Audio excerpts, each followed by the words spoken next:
Olá, boa noite a todos. Que bom estarmos aqui juntos mais uma vez. A gente vai falar aqui hoje sobre um tema interessante, né, que é o sentido do tempo, né?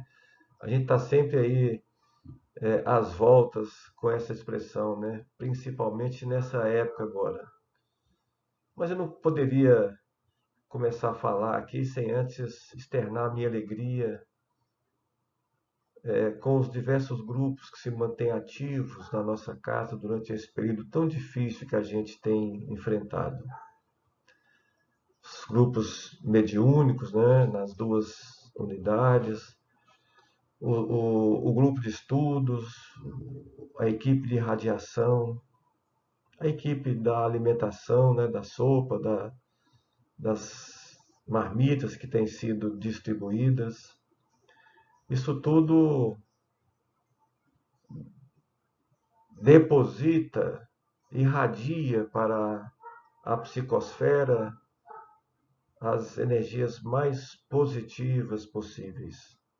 E é somente desta forma, somente com o carinho, com o amor, com o desprendimento das pessoas, é que a Terra conseguirá fazer a sua tão falada transição planetária.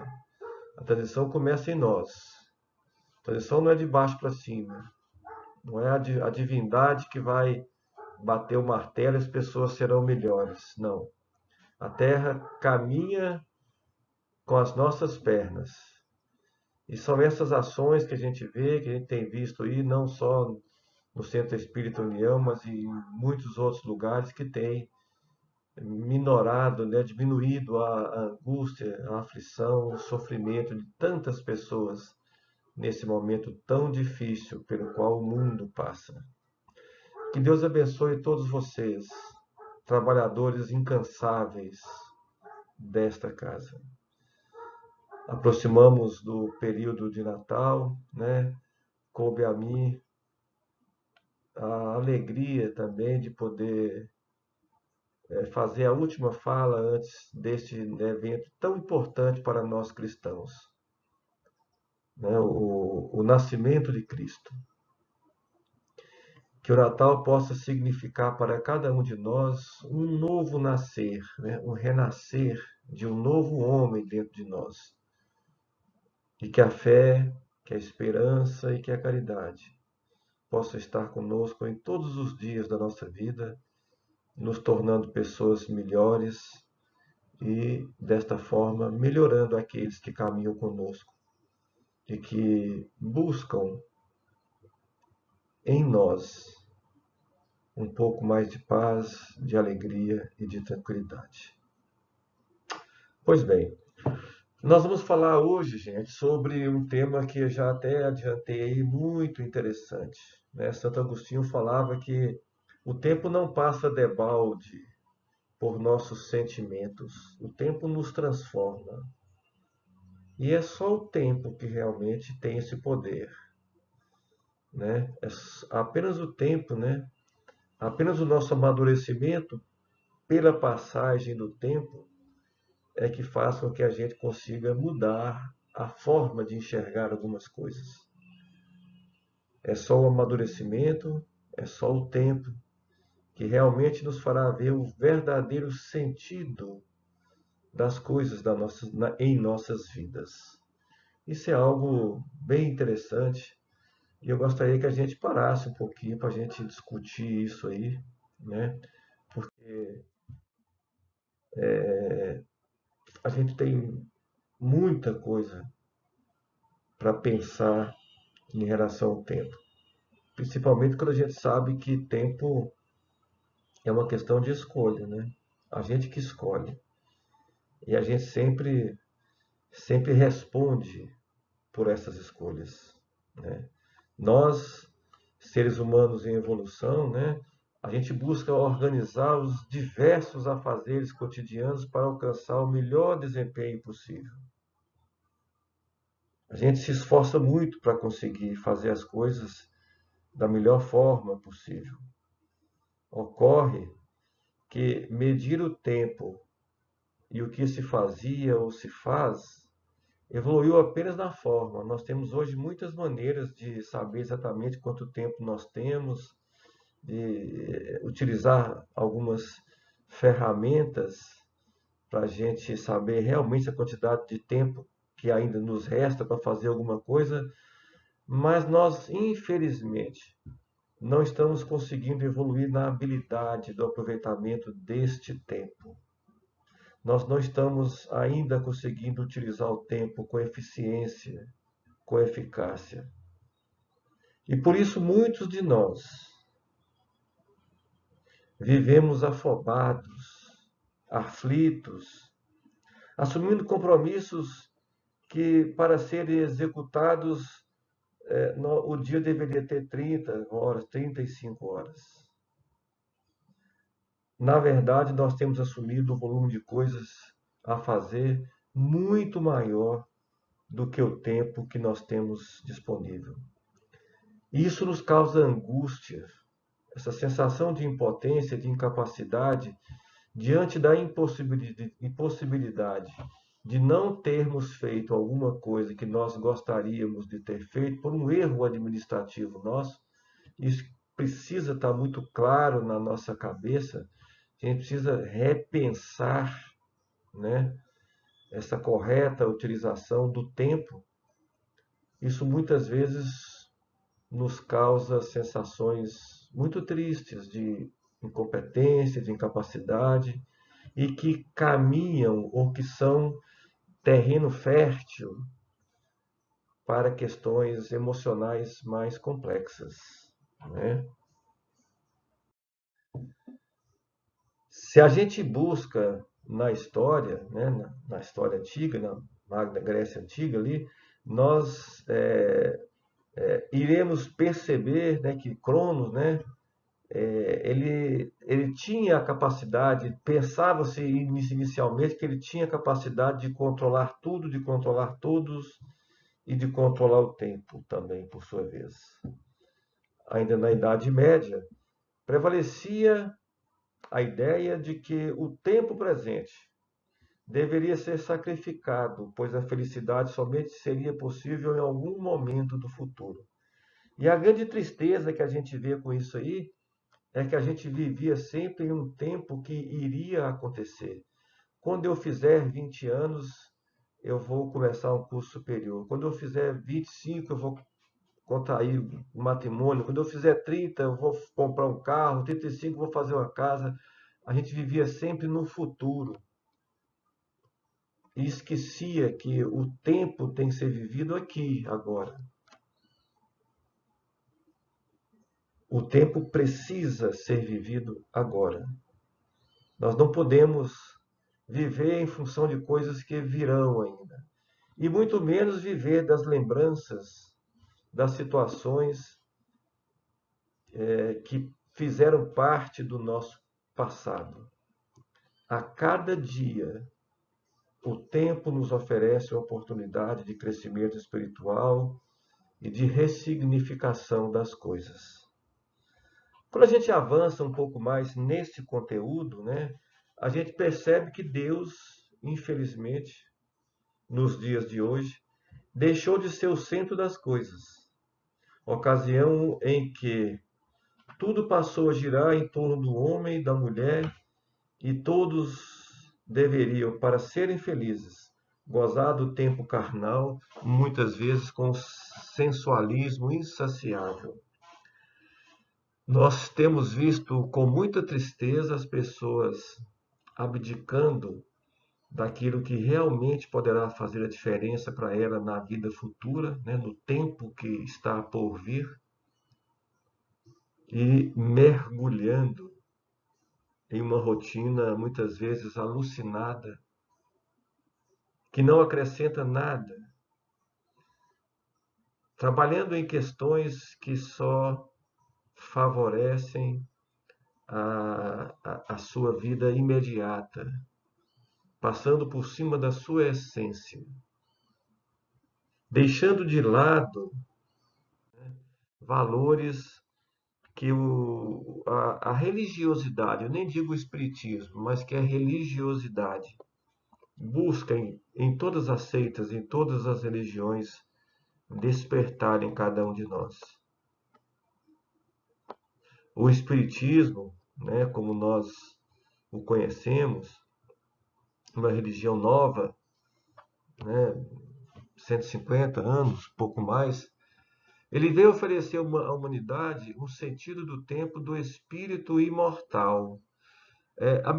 Na exata proporção em que a gente muda esta, essa definição de vida e de morte, no exato momento em que a gente descobre que a vida continua, que nós somos espíritos imortais, né? Que na encarnação podemos ir além do transitório, do fugaz, do frágil, para aproveitar bem o tempo e ampliar esse conhecimento de nós. O tempo, talvez a primeira função do tempo, é nos dar a oportunidade de nos conhecermos, da gente fazer uma introspecção e nos perguntarmos, né? Será que isso que eu estou fazendo está certo? Será que é isso que Deus espera de mim? Né? Como é que é a minha conduta, como é que é a minha postura diante das leis divinas? Né? Como é que eu, espírito encarnado, vivo aqui na Terra? Né? Eu experimento o céu e o inferno, os castigos e as punições? Que tipo de vida eu tenho levado? E até onde as minhas ações têm contribuído para isso? Como está sendo a administração do tempo que eu tenho? Como é que está esse meu caminho para o infinito? Como é que estão sendo descobertos por mim os meus direitos e deveres perante a minha consciência? Quando eu digo perante a minha consciência, perante a minha visão de mundo.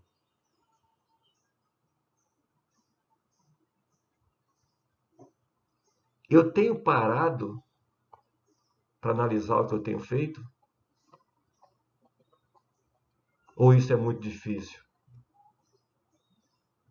Eu tenho parado para avaliar como é que está o relacionamento com a minha esposa, ou com o marido, com mãe, com pai, com filho, com irmão? Tá fácil? Tá difícil? O que eu estou aprendendo no meu dia a dia? E aí a gente volta sempre para a essência do nosso tema da noite. Como é que eu estou gastando o meu tempo? Eu estou prestigiando as coisas realmente importantes na nossa vida? Né? Então a gente precisa parar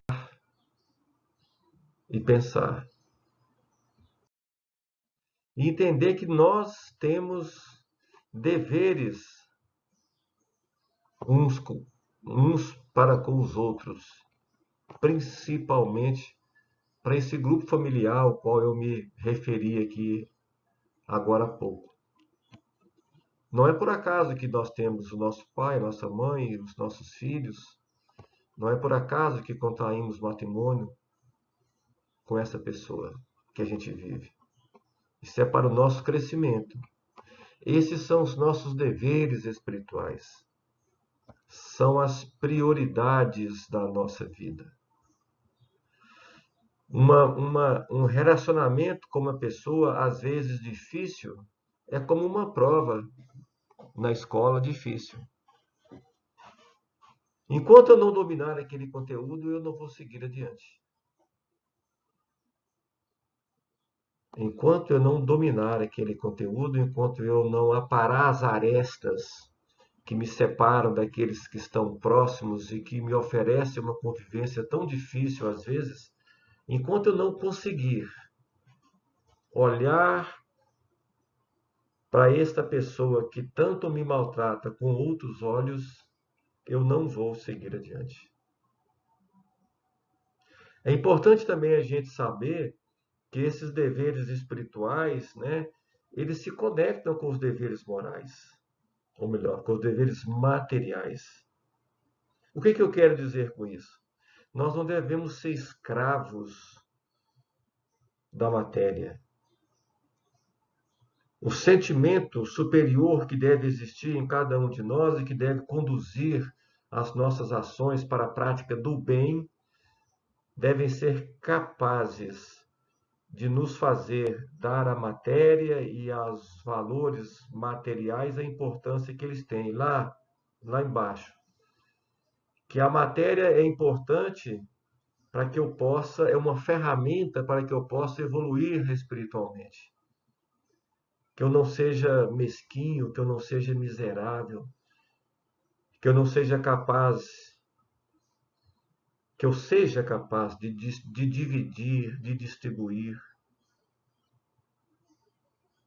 que eu tenha dentro de mim, né, esse dever consciencial de evoluir espiritualmente. Que eu consiga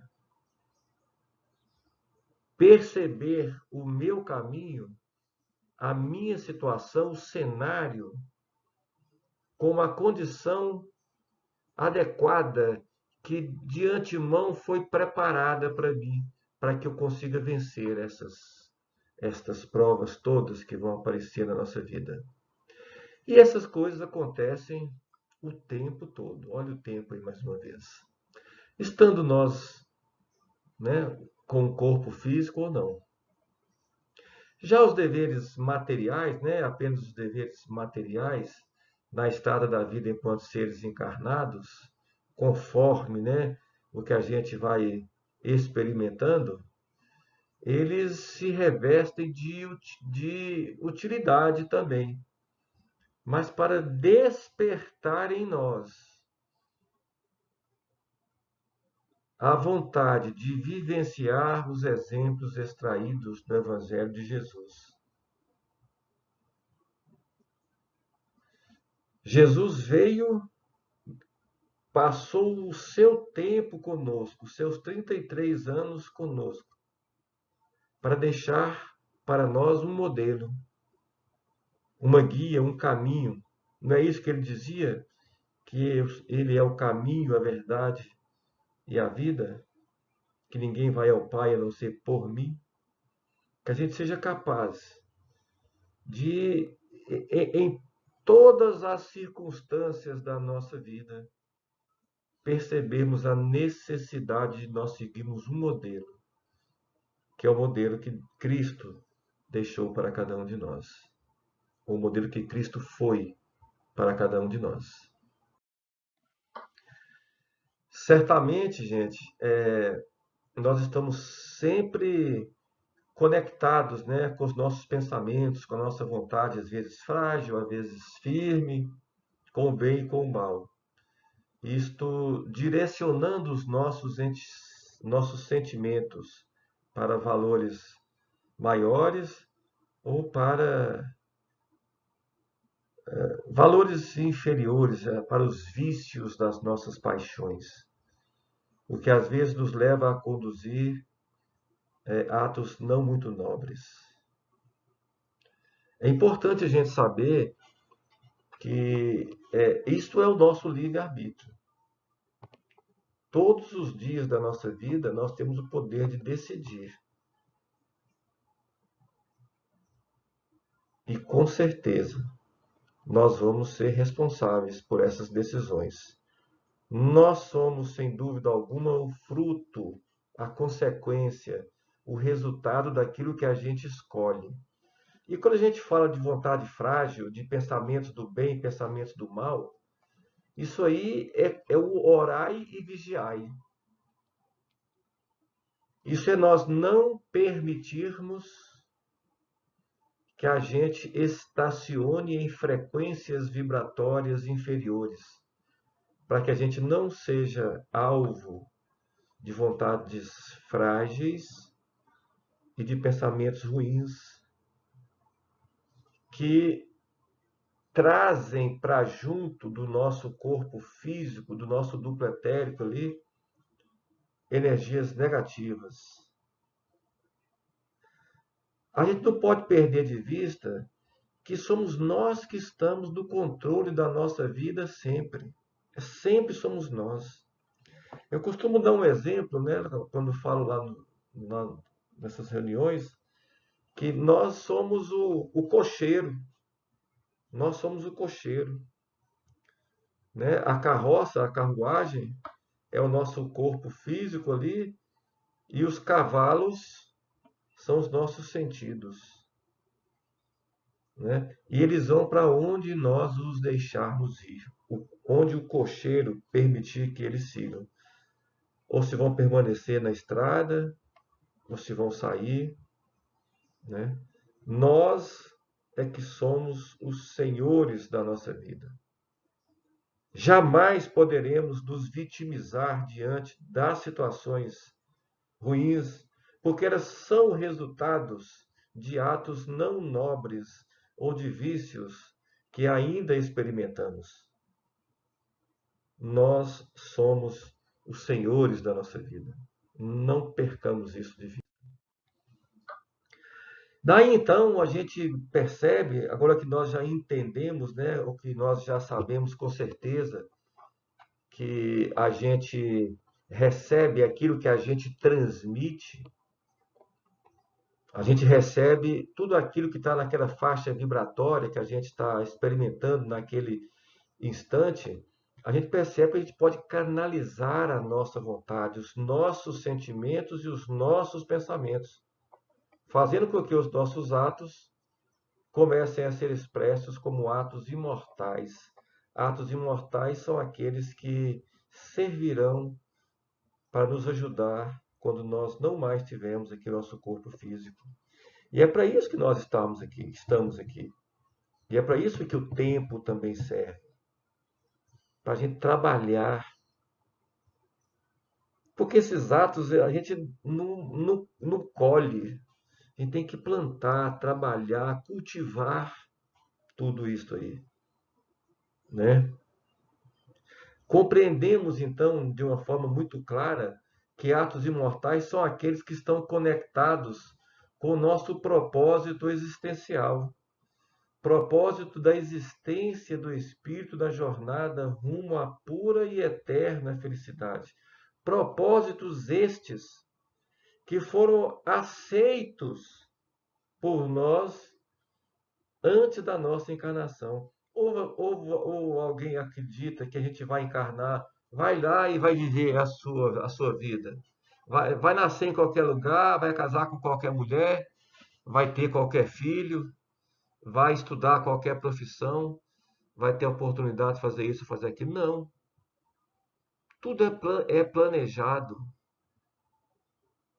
Tudo é aceito por nós ou imposto pela divindade como uma prova para que a gente consiga trabalhar, né, alguns pontos dentro de nós que nós ainda temos muita dificuldade. Será então interessante refletir o quão profundo e benévolo é para cada um de nós agirmos com hábitos imortais diante das experiências, bem aproveitando o tempo como um empréstimo divino. Eu diria que não é nem um empréstimo divino, é um presente, né? O presente que nós vivemos hoje, por acaso, né, é também um presente que Deus nos deu, é uma ferramenta, é uma oportunidade, né? E ele é a ferramenta que vai fazer com que a gente consiga dar sentido para a nossa encarnação, para a nossa evolução. Porque senão terá sido em vão. Essas questões todas do tempo, a gente vai entendendo, vai absorvendo, vai trabalhando melhor essas questões, infelizmente, com o tempo mesmo. Quando mais jovens, nós nos sentimos imortais, poderosos, E aí vai passando aí os 40, 50, 60, né, 70 anos, 80, 90, vamos botar bastante tempo, né? E a gente vai refletindo a nossa vida pregressa. E felizes são aqueles que conseguem fazer essas reflexões enquanto mais novos, que não têm que sentir tanto o peso dos anos e o peso do remorso, do arrependimento, né? De não ter feito isso ou de deixado de fazer alguma coisa. E aí a gente vai comprometendo a nossa evolução, né? Valoroso, então, gente, é acolher com amor o desenvolvimento dos valores morais para trabalhar, né, em conexão com a lei do trabalho. Não tem jeito de ser sem o trabalho, né? Não tem jeito. O único lugar que reconhecimento e sucesso vem antes do trabalho é no dicionário. Para a gente ter êxito na nossa vida, para a gente conseguir as coisas, né, é trabalhando. Não tem outro caminho. E olha que negócio interessante aqui, ó. Aproveitando o fato, né, de nós termos sido, né, de nós sermos muito bem preparados antes de entrar na vida física, para cumprir a vontade que Deus designa para nós evoluirmos com consciência de nós. A nossa evolução é para nós, não é para o Pai, para o Criador. Não. Nós vivemos e devemos desenvolver todos os dias da nossa vida, né? E devemos fazer as escolhas pelas coisas certas, não pelo crivo da sociedade, mas por uma escolha interna do nosso coração. O bem deve ser praticado por nós como uma expressão da vontade interior do nosso espírito, de querer fazer a diferença na vida de alguém. Não como aqueles que né, alardeiam o bem que fazem. Aqueles que alardeiam o bem que fazem já receberam a sua recompensa por esse bem. As pessoas já viram que eles ajudaram os outros, então, para ele, o que é importante é esse reconhecimento dos outros. E isso não vale nada. O belo, o carinho, essas coisas todas têm que ser praticadas e têm que ser atos de espontânea manifestação do nosso coração, para que a gente dê finalidade à nossa existência. Irmos além de apenas não fazer o mal, laborando bem na construção íntima, em sintonia com o bem ao próximo como a si mesmo, como resultado do alto amor. Ou seja, nós temos que ir muito além do apenas não fazer o mal. Isso é muito fácil. Isso é muito fácil. Você não fazer o mal é muito fácil, né? O difícil é a gente fazer com o próximo aquilo que nós gostaríamos que o próximo fizesse conosco. Não é apenas não fazer com o próximo aquilo que você não gostaria que o próximo fizesse com você. Isso, como disse, é muito fácil. Nós temos que ser capazes de sair da nossa área de conforto. A casa oferece para nós tantas oportunidades. Nós temos aí a sopa, nós temos aí os grupos de estudo, os grupos de ajuda, nós temos a distribuição de cestas, nós temos o Evangelho do Lar, nós temos esse trabalho de palestras, nós temos a triagem na casa, o aconselhamento, as reuniões com os jovens. Se nós fôssemos enunciar aqui a quantidade de coisas que a gente pode fazer saindo da nossa zona de conforto, nós passaríamos a noite aqui.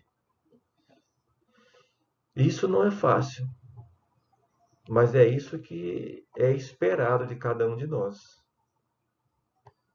Isso tudo tem a ver com as escolhas que a gente faz e de como que a gente quer gastar o nosso tempo. Será que é indo fazer a comida lá na sexta ou no sábado? Vou ficar em casa aqui. Estou muito cansado. Eu, eu às vezes eu não tenho ido, eu não faço, eu não sou desse grupo. Mas às vezes é quando eu vou levar lá alguma coisa para a comida, né? Algum ingrediente lá, eu passo ali na porta da geladeira solitária, ali na Avenida Góes, solitária não, da geladeira solidária. Quando eu vou lá para o Freistack, eu passo na porta, assim lá para as 5 horas, né, 5 e meia, e eu vejo ali já a quantidade de pessoas que estão ali aguardando uma marmita para matar a fome. Aí eu acho que valeu a pena eu ter deixado, no sábado à tarde eu ter cortado uma verdura, preparado uma carne, não sei, qualquer coisa. Mas felizes, abençoados são aqueles que conseguem ver isto aí sem precisar ver os famintos aguardando uma marmita lá na geladeira solidária. Felizes são aqueles que conseguem ver com os olhos do Espírito, né? Não precisar desses estímulos para despertar em si a necessidade de trabalhar pelo próximo. Allan Kardec, na questão 642 do Livro dos Espíritos, ele nos traz uma questão bem interessante. Olha só aqui. Para agradar a Deus e assegurar a sua posição futura, bastará que o homem não pratique o mal? Não. Cumpre-lhe fazer o bem no limite de suas forças, porquanto responderá por todo o mal que haja resultado de não haver praticado o bem. Olha só, nós respondemos por todo o mal, né, que é resultado da nossa omissão. A própria justiça diz que crime é ação ou omissão que produz um resultado, né, ruim. E a gente vê isso aqui também agora, né? Nós somos, nós temos que chamar para nós a nossa parcela de responsabilidade diante do mundo que oferece diversas oportunidades para a gente fazer o bem e com isso evitar, né, a prática do mal. O bem, meus irmãos, o bem é luz. O bem é luz. Quando você entra num lugar completamente escuro, né, e acende ali um palito de fósforo, por mais lúgubre, por mais escuro, por mais fraca que seja aquela chama, ela clareia aquele espaço em volta de nós. E deve significar para nós, deve ser visto por todos nós como uma prova cabal de que a luz sempre vai prevalecer sobre as trevas. As trevas são, na verdade, a ausência da luz. Assim como o mal acontece por falta do bem praticado naquele lugar ali. Então, que a gente não perca de vista a necessidade de nós sairmos da nossa área de conforto e de nós sermos o agente modificador. Que a gente tenha a alegria de voltar para casa e dizer: eu matei a fome de um irmão. Eu ajudei aquela pessoa. Eu fiz a diferença na vida dele nesta tarde. Né? É algo para a gente pensar. Esse conceito, ele é importante nós o analisarmos através de dois pilares, né? De duas óticas. Vamos entender bem isso aqui agora. Ó. Em primeiro lugar, gente, o tempo para evoluir ele é infinito. Sendo assim, é claro, né, não há tempo limitado para o conhecimento. Logo, olha só que coisa interessante. Existe uma dimensão atemporal no íntimo de cada criatura, na exata medida que a gente entende, que a gente aceita que nós somos seres imortais. Se nós somos seres imortais, trazemos dentro de nós essa dimensão atemporal. Mas você vai querer ficar na primeira série do primeiro grau a vida inteira, 10, 15 anos? O que essa situação transmite a você quando você é reprovado em um ano na escola? Não é? Nós poderíamos fazer a primeira série uma vez, duas, três, quatro vezes. E essa dimensão atemporal a que a gente se refere aqui, ela tem outros desdobramentos, né? Que tem a ver com a encarnação, com a persona que nós desenvolvemos hoje, né? Então, existe essa dimensão atemporal no íntimo de cada criatura. Porém, nós temos o dever, não com o desespero, não evoluir a qualquer preço, mas nós temos o dever de evoluir, mas com o tempo que no corpo é limitado. Nós não temos, então, nessa encarnação a vida inteira para enxergarmos alguma coisa. Às vezes a gente sofre, sofre, sofre, mas por quê, meu Deus? E aí começa a entrar naquele processo de vitimização ali, achar que é a pior pessoa do mundo, que está abandonada, que Deus abandonou ele, mas não para e pergunta por que que eu estou sofrendo? O que que essa doença tem para me ensinar e que eu não aprendi ainda? Por que que esse menino, meu filho, me trata com tanta agressividade, né? Aí a gente tem que voltar aí nessa dimensão atemporal e tentar descobrir que possivelmente existe alguma coisa anterior a tudo isso. E que esta é a oportunidade do resgate. Este é o tempo do resgate. O Espiritismo, gente, é uma religião que está muito à frente de todas essas outras que a gente conhece aqui, sem menosprezar nenhuma delas. Eu tenho até um certo receio de falar algumas coisas, mas nem todos estão preparados ou nem todos têm o discernimento para entender o que é o Espiritismo. Porque é só o Espiritismo, por exemplo, que nos faz entender as diferenças, nos faz entender porque uns nascem numa situação tão boa, num berço de ouro, e outros moram debaixo de uma ponte. Que Deus que é esse que deu tudo para um, que não deu nada para outro? Né? Somos nós que criamos essa situação para todos nós. O Pai nos atende e nos ama de forma grandiosa, mas nós não podemos dar a Deus esse caráter temporal que às vezes a gente dá. A gente pensa que Deus é um ser de humanas paixões. Não é.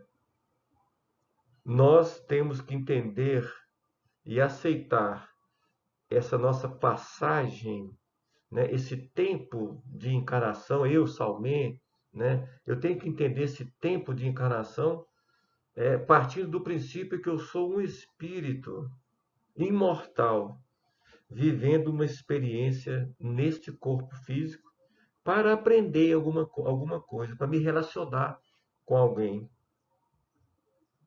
para desenvolver habilidades que ainda eu não tinha. Né? Então, apesar de termos uma dimensão atemporal, apesar de termos todo, né, a eternidade, o tempo que no corpo ele é limitado e a gente não podemos perdê-lo de vista. Em segundo lugar, como Deus não nos pune, Deus não nos pune.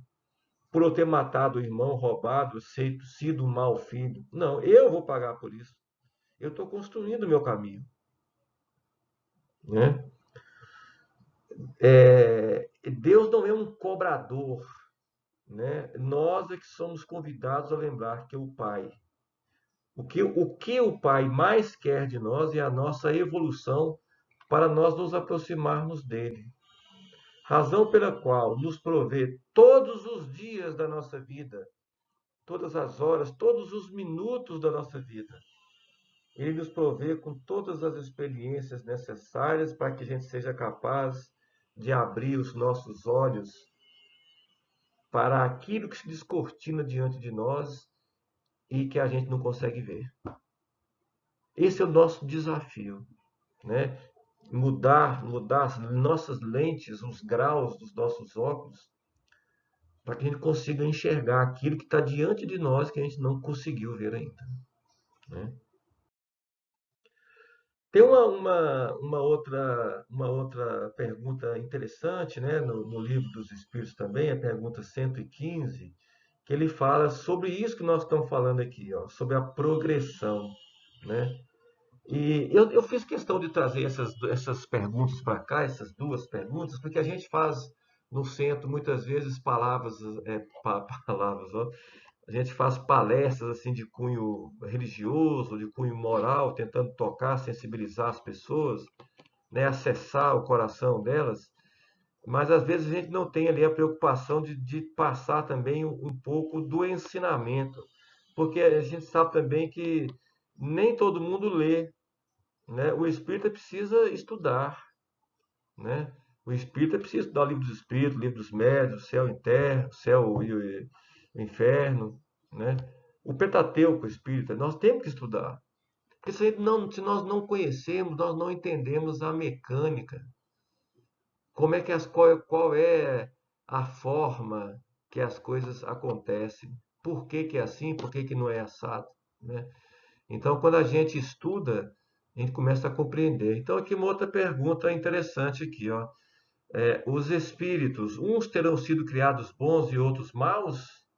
Né? Será que Deus criou os espíritos de uma forma diferente? Vamos ver aqui. Deus criou, né, os espíritos simples e ignorantes. Isso é uma frase, né, dita por muitos palestrantes. Né? Deus nos criou simples e ignorantes. Isso é, sem saber.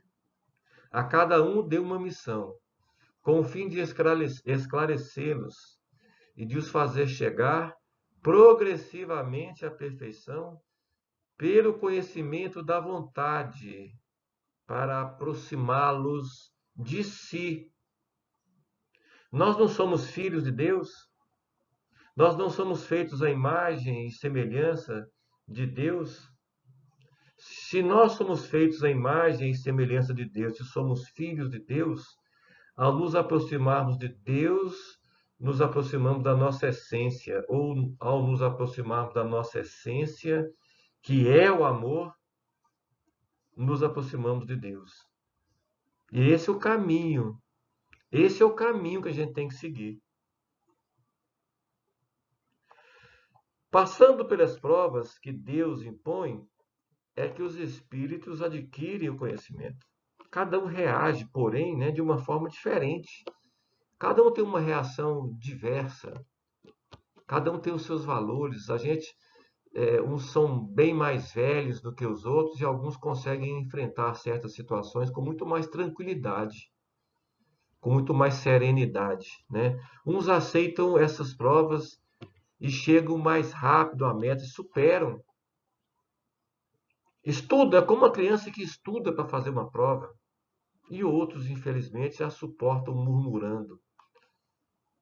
E pela falta em que desse modo incorrem, permanecem assim dessa forma afastados da perfeição.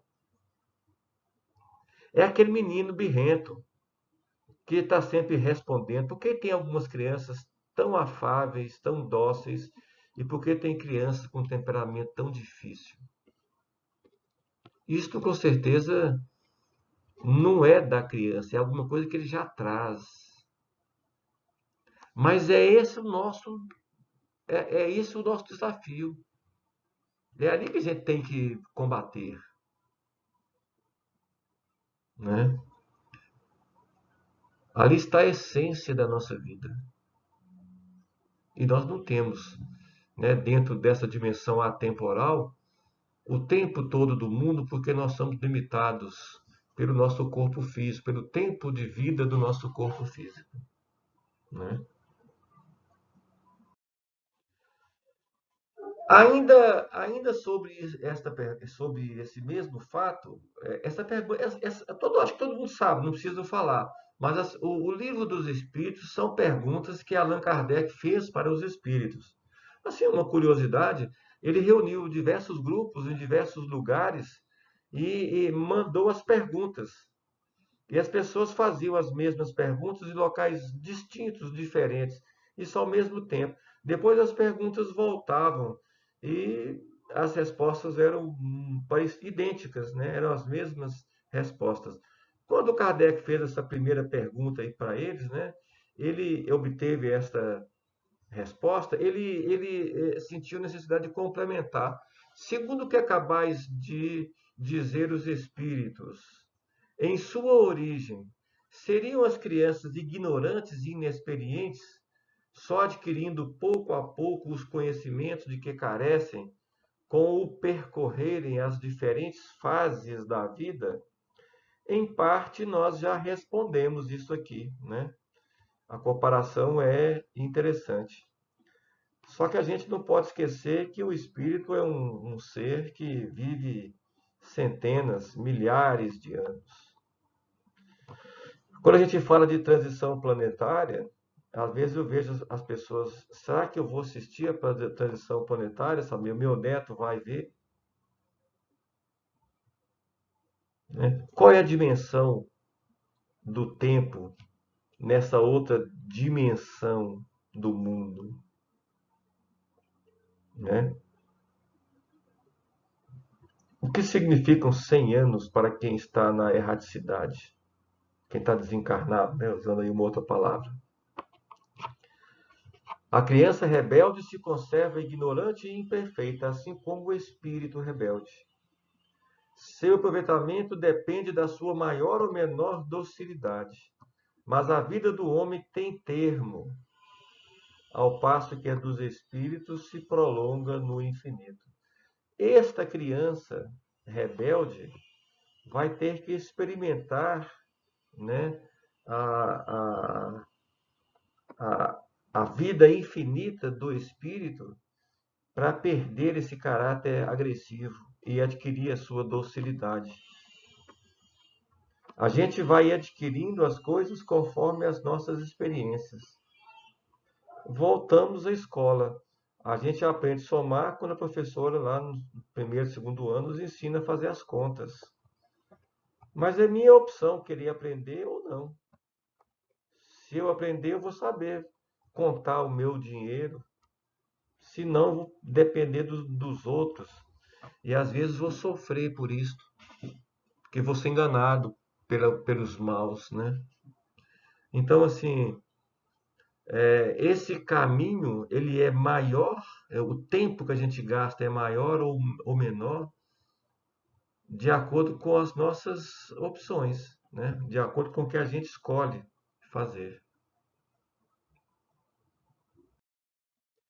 Quanto mais nos responsabilizamos, essa é uma palavra muito importante. A gente tem que ter responsabilidade com a nossa vida, responsabilidade com a conquista de valores imortais, né? Responsabilidade para desenvolvermos as virtudes que enobrecem, que engrandecem o homem, que o aproximam de Deus. E o mais interessante, isso tudo está dentro de nós. Quando eu já falei isso aqui um bocado de vezes. Quando a gente vem para o mundo, a gente já traz tudo que a gente precisa para vencer todas as nossas dificuldades. Mas a gente não consegue voltar os olhos para dentro de nós e buscar essas coisas dentro do nosso coração. A gente quer buscar isso nos outros, fora de nós. E nós não as encontraremos fora de nós.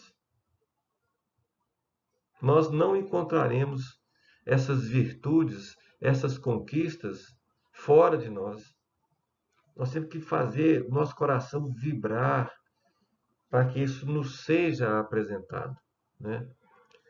Então, todas essas virtudes estão latentes dentro de nós, né? Quanto mais nós as desenvolvemos, mais evoluímos e nos aproximamos do Pai, que é sempre amoroso e bom. E aí, aquela mesma verdade do slide passado. Por outro lado, quanto mais rebeldia, mais matamos o tempo, a gente perde o tempo passa debalde diante de nós não o aproveitamos, né? E muitas vezes servimos ao Senhor sensualismo, nós nos entregamos aos vícios, né? À bebida, ao sexo, né? Esses sexos doidos que a gente vê por aí, essas drogas, enfim, não precisa nem da gente falar muito aqui. É o oposto, né? O vício é o oposto da virtude, né? E o vício quase sempre vem associado ao menor esforço.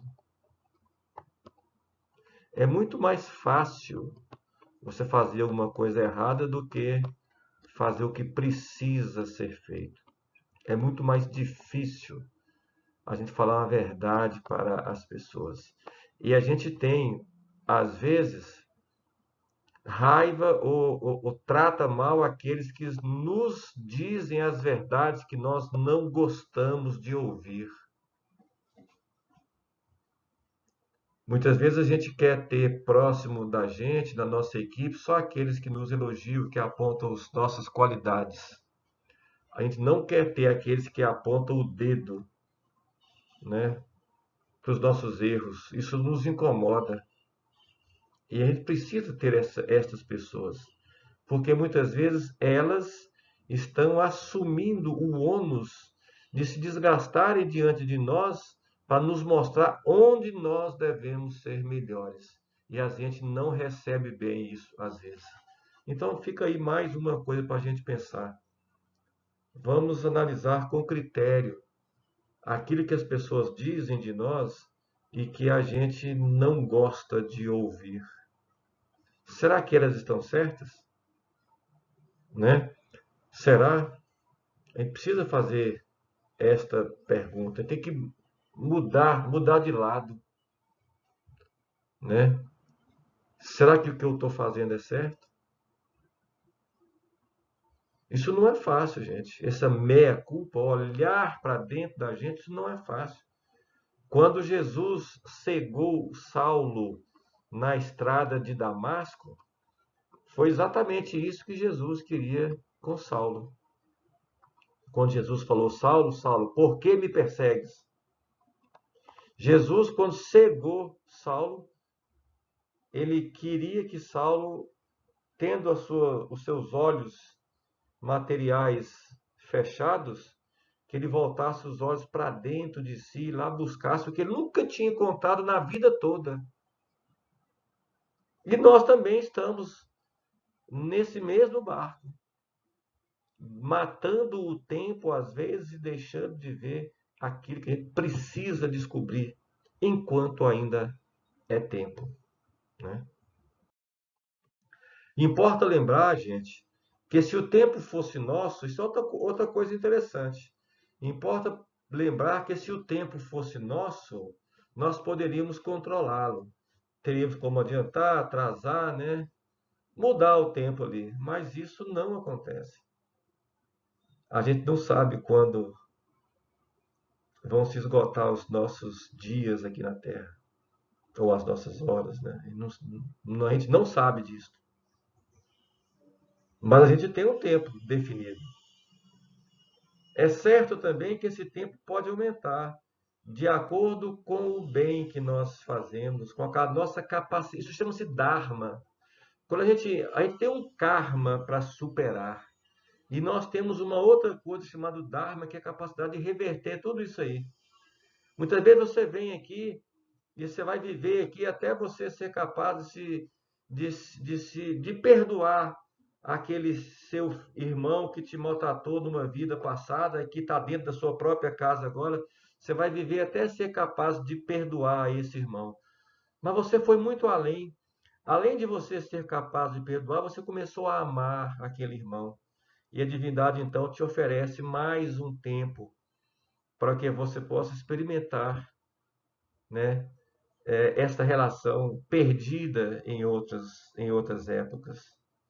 Então nós só temos a ganhar fazendo o bem. Nós só temos a ganhar, né? Esse é o caminho para a nossa iluminação interior, né? Esta é a forma que nós temos de ir gravando dentro do nosso coração o Evangelho na nossa própria existência e nós irmos nos modelando, né, a imagem de Jesus. E isso acontece quando a gente realmente faz as coisas porque somos compelidos a fazer. A gente vai pagar uma conta, não é que se eu não for pagar a conta, o meu cobrador vai me processar no cartório. Não, eu vou pagar porque eu comprei uma coisa dele, eu tenho que ressarci-lo. Eu vou ajudar o meu irmão porque ele está comigo nessa caminhada. É isso que tem que brotar dentro de cada um de nós. Eu utilizei para fazer esse trabalho aqui, gente, alguns livros aí interessantes que eu entendo, né, o sentido do tempo em nossas vidas. É um livro também, o livro dos Espíritos, o Evangelho. Enfim, a literatura espírita, né, ela é muito.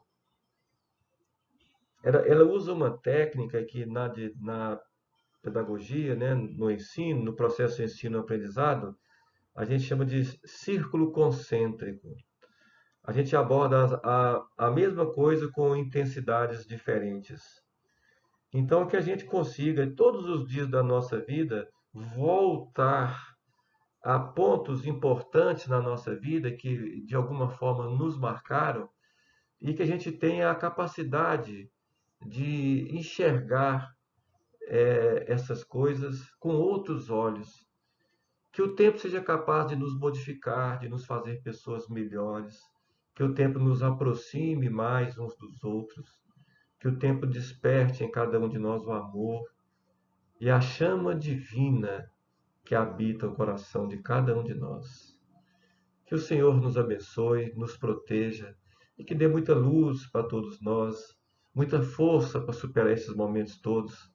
Que esse Natal seja de muita alegria, de muita paz, que a gente consiga renascer dentro de cada um de nós, o homem novo, né? Renascer o Cristo que habita o coração de cada um de nós. Esse Cristo que nunca nos abandona, que nunca nos deixa. Que nós sigamos em paz, que o Senhor nos abençoe. Um grande abraço a todos vocês.